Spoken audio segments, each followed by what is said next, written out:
വിവാദം, ഈ പേരും പറഞ്ഞ് വിവാദം സൃഷ്ടിച്ച് സിനിമ 1 മാസം നീട്ടിക്കൊണ്ടു പോയെന്ന് പറയുന്നത്. ഒരു പേരിൽ എന്തിരിക്കുന്നു എനിക്കാണെങ്കിൽ അവരോട് ചോദിക്കേണ്ടി വരും. അത്രയ്ക്ക് നല്ലൊരു മൂവി എന്ന് പറയുമ്പോൾ. പിന്നെ ഈ സിനിമ സുരേഷ് ഗോപിയുടെയും അനുപമയുടെയും അഭിനയമാണെങ്കിൽ പറയുന്നത്. അവർ രണ്ടുപേരും നന്നായിട്ട് പെർഫോം ചെയ്തിട്ടുണ്ട്. പിന്നെ അനുപമ ഒരുപാട് മലയാള സിനിമയിൽ അഭിനയിച്ചിട്ടുണ്ടെങ്കിൽ അവർക്ക് സിനിമയുടെ ഒരു കാൽഭാഗമോ കുറച്ച് ഭാഗത്തിൽ വന്നു പോകുന്ന കഥാപാത്രങ്ങൾ അവർക്ക് മലയാളത്തിൽ കിട്ടിയിട്ടുണ്ട്. അവരുടെ ഇന്നോളമുള്ള മലയാള സിനിമയിലെ ഏറ്റവും നല്ലൊരു കഥാപാത്രം സിനിമ എന്ന് പറയാം. ഒരു അത്ര ഭംഗിയായിട്ട് പെർഫോം ചെയ്തിട്ടുണ്ട്. പിന്നെ സിനിമയുടെ ഡയലോഗ്സ് ആയാലും പിന്നെ തിരക്കഥയായാലും എല്ലാം ബാക്ക്ഗ്രൗണ്ട് മ്യൂസിക് പ്രത്യേകിച്ച് പറയാം. ആ സിനിമയെ ഒഴിപ്പിക്കുന്നതിൻ്റെ ബാക്ക്ഗ്രൗണ്ട് മ്യൂസിക്കാണ്. അതും വളരെ ഭംഗിയായിട്ട് ചെയ്യുന്നുണ്ട്. നല്ല മൂവിയാണ്. നമുക്ക് ധൈര്യമായിട്ട് ഈ സിനിമ ടിക്കറ്റ് എടുത്ത് നമുക്ക് കാണാം. നമുക്ക് എൻജോയ് ചെയ്ത് തിരിച്ചറിയാം. നമ്മുടെ സമൂഹത്തിൽ നടക്കുന്ന കാര്യങ്ങൾ തന്നെയാണ് ഈ സിനിമയിൽ പറയാം. ധൈര്യമായിട്ട് നമുക്ക് കാണാം. എനിക്ക് വളരെയധികം തൃപ്തിയോടുകൂടിയാണ് ഞാൻ സിനിമ കണ്ടിറങ്ങുന്നത്. ധൈര്യമായിട്ട് എല്ലാവരും ഈ സിനിമ ഒന്ന് കാണുക. വെറുതെ 1 മാസം മുമ്പ് ഇറങ്ങേണ്ട സിനിമ തെറ്റിക്കാത്തിരുന്നത് വീണ്ടും വന്നു. അത് നമുക്ക് നല്ല ഒരു മൂവി എൻജോയ് ചെയ്തിട്ട് തിരിച്ചു പോകാം. നന്നായിട്ടുണ്ട്. എല്ലാവരും അഭിനയിച്ചിട്ടുണ്ട്. ഇപ്പം നമ്മുടെ സമൂഹത്തിൽ നടക്കുന്ന എല്ലാ പ്രശ്നങ്ങളും എടുത്തിട്ട് ഗവൺമെന്റ് തന്ന നീതിയെ എല്ലാം ഉൾപ്പെടുത്തിക്കൊണ്ട് ഒരു സിനിമയ്ക്ക് നല്ല ഇതുകളും മറ്റുമായിട്ടുണ്ട്.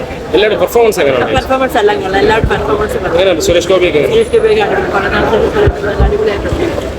എല്ലാവരും കുഴപ്പമില്ല, ഒന്നുമില്ല. നമുക്ക് കണ്ടിരിക്കാമെന്നുള്ള ഇതേ ഉള്ളൂ, അല്ലാതെ വലിയ മെച്ചം എടുത്തു പറയാൻ എന്താണ് എല്ലാവരും അഭിനയമൊക്കെ ഉള്ളാവും. അഭിനയം കൊള്ളാം. കഥയോ അടുക്കോ ഒന്നും ഇല്ല അതിനകത്ത്. വലിയൊരു ഗുമ്മില്ല കേട്ടോ. അതൊരു സുരേഷ് ഗോപിയുടെ പഴയ സിനിമ കണ്ടിട്ട് വെച്ച് നോക്കുമ്പോൾ ഒരു ഗുമ്മും വരുന്നില്ല. ഒരു മാസീൻസ് ഇതിൻ്റെ കുറച്ച് സുരേഷ് ഗോപി ഇടയ്ക്കിടയ്ക്കേ ഉള്ളൂ. ബാക്കി ഇവരുടെ ആ സ്റ്റോറി ലൈൻ ഇങ്ങനെ പറഞ്ഞു പോകണതാണ്. പിന്നെ ബൈജു സന്തോഷമൊക്കെ കൊള്ളാം. ബൈജു കൊള്ളാം. എന്നാലും ഒരു കഥയോ ഇതോ നമുക്ക് കണ്ടിരിക്കാനുള്ളൊരു അടിപൊളി പടം. അല്ല, ആക്ച്വലി നല്ലൊരു മെസ്സേജിങ് ഉള്ള മൂവി ആയേനെ. പക്ഷെ അതിന്റെ സെക്കൻഡ് ഹാഫിന്റെ റൈറ്റിംഗ് ഭയങ്കര വീക്കായി പോയി. ഓൾ അറൗണ്ട് ദ പ്ലേസ് വെറുതെ അൺനെസറി ഒരു മാസം ക്രിയേറ്റ് ചെയ്യാൻ നോക്കി സുരേഷ് ഗോപിയുടെ. അതൊക്കെ ഉണ്ടായിരുന്നു.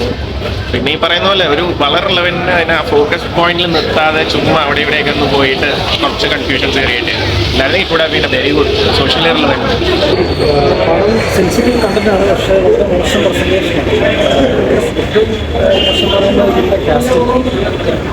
സുരേഷ് ഗോപി മാത്രമാണ് സേവിങ് ഗ്രേസ്.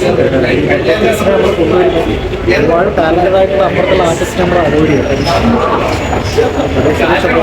ഫസ്റ്റ് മൂവീസ് ആയിരുന്നു. പക്ഷെ സ്റ്റേജിൽ വളരെ മോശമായിട്ടാണ്. ഇതൊക്കെ ഒരുപാട് ക്യാരക്ടർ ആർക്ക് കൊണ്ടുവരാവുന്ന ക്യാരക്ടേഴ്സ് ആയിരുന്നു. വളരെ മോശമായിട്ട് ചെയ്തിട്ടുണ്ട്. നല്ലോണം ഫിലിമിനെ അഫക്ട് ചെയ്തിട്ടുണ്ട്. ഓപ്പണായിട്ട് പറഞ്ഞാൽ ഞാൻ പല സിനിമയും കമ്പയർ ചെയ്തു. അതുകൊണ്ട് ഞാൻ പറയില്ല ഓക്കെ. പക്ഷേ എനിക്ക് പേഴ്സണലി എല്ലാ രീതിയിലാണ്. കാരണം അതൊരു നമുക്ക് ഫീൽ അല്ലെങ്കിൽ ഒരു ഫീലാണ്. ആ ഫീൽ ചെയ്തിട്ടില്ല. ഞാൻ എന്നെക്കാൾ ഇഷ്ടപ്പെടാൻ ജാനമേ നേരക്കാം.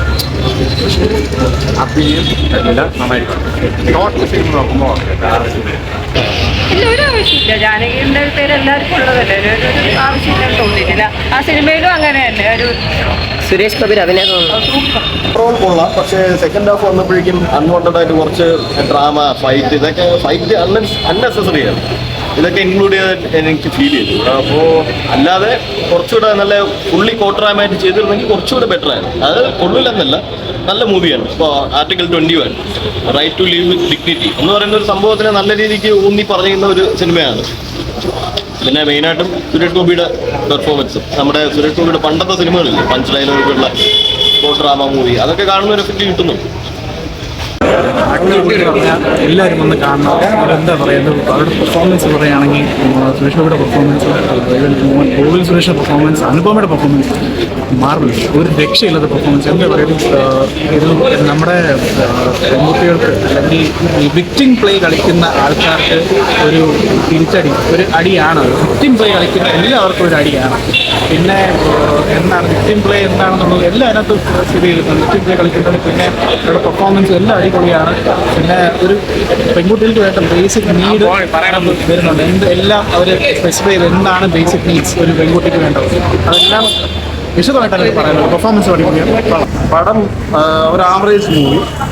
ആവറേജ് എന്ന് പറഞ്ഞാൽ ആവറേജ് മൂവി അത്രേ പറയാനുള്ളൂ. നമ്മൾ സ്ഥിരം കണ്ടുകൊടുക്കാം. പക്ഷേ ഫസ്റ്റ് ഹാഫ് ഗംഭീരമായിരുന്നു. അത് ഉള്ളതുള്ളത് ഫസ്റ്റ് ഹാഫ് ഗംഭീരമായിരുന്നു. സെക്കൻഡ് ഹാഫിൽ കുറേ മസാലയും ബാക്കിയുള്ള സംഭവങ്ങളൊക്കെ, പക്ഷേ നമ്മളെ ബോറടിപ്പിക്കാതെ ഇരുത്തുന്നതിലൊക്കെ ഇതുണ്ട്. പക്ഷേ ആ കണ്ടന്റ് ബേസും ബാക്കിയുള്ള സംഭവങ്ങളൊന്നും നമുക്ക് അത്രയും യോജിക്കാം. പിന്നെ നമ്മൾ ഈ പടം കണ്ടത് തന്നെ ഈ സെൻസർ ബോർഡിൻ്റെയും ബാക്കിയുള്ള സംഭവങ്ങളൊക്കെ വലിയ ഇഷ്യൂയും കാര്യങ്ങളൊക്കെ ആയതുകൊണ്ട് എന്താണ് ഇവരൊക്കെ ഇത്രയും കാക്കുന്നത് എന്നുള്ളതാണ്. പക്ഷേ അങ്ങനെ ഒരു ഇഷ്യൂയും കാര്യങ്ങളോടൊന്നും ഒരാവശ്യം ഉണ്ടായിരുന്നില്ല എന്നാണ് എനിക്ക്.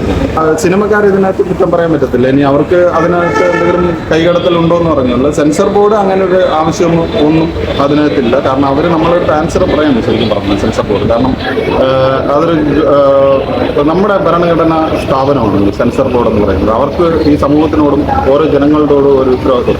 അപ്പോൾ ഒരു പേരിന്റെ പുറത്ത് ആ പേര് മാറ്റണം എന്ന് അവർ അവിടെ പറയുന്നുണ്ടെങ്കിൽ അത് നമ്മളെയും കൂടെ ബോധ്യപ്പെടുത്താൻ അവർക്ക് സാധിക്കും.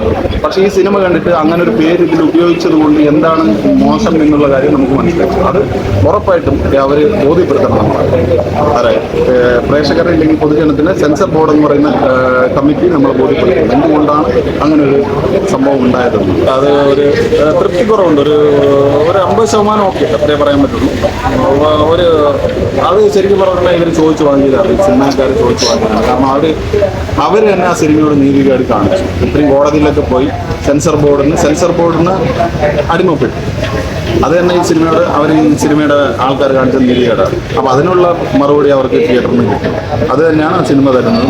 അത്ര ഒരു 101% നല്ല ഒരു സാധനം തന്നെ കണ്ടുകൊണ്ടിരിക്കാം.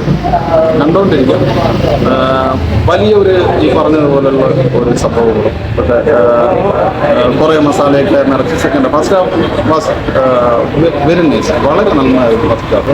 സെക്കൻഡ് ഹാഫ് കുറേ മസാലയൊക്കെ നിറച്ച് എങ്ങനെയെങ്കിലും തീർക്കണം എന്നുള്ള മൈൻഡിൽ ഒരു കോടതിയിൽ നടക്കാത്ത പരിപാടിയൊക്കെ അവസാനമൊക്കെ കാണിക്കുന്നു.